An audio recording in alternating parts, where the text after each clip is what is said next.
ঢালিউডের জনপ্রিয় নায়িকা পূর্ণিমা 90 দশক থেকে শুরু করে এখনো অবধি ভক্তদের মাঝে অভিনেত্রীর দর্শক প্রিয়তায় এতটুকু ভাটা পড়েনি।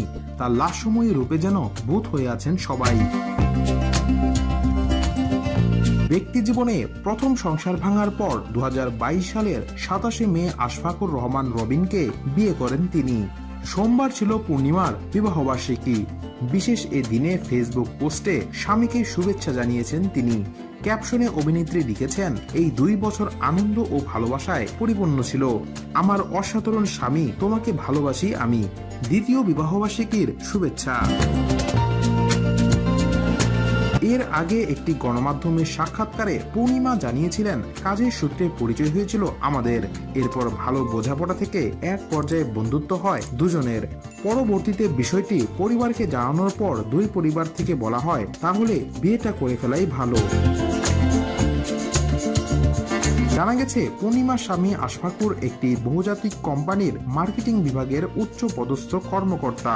তবে এটি তার প্রথম বিয়ে হলেও পূর্ণিমার দ্বিতীয় বিয়ে।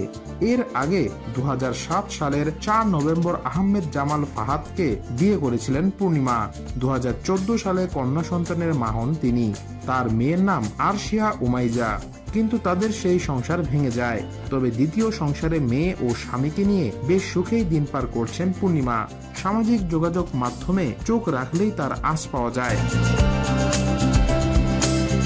প্রসঙ্গত 1997 সালে জাকির হোসেন রাজু পরিচালিত এ জীবন তোমার আমার এর মাধ্যমে ঢালিউডে পা রাখেন পূর্ণিমা। পরে মিস ডায়না ও কাল্লু মামা সিনেমায় বেশ খোলামেলা পোশাকে হাজির হয়ে দর্শকদের নজর কাড়েন তিনি।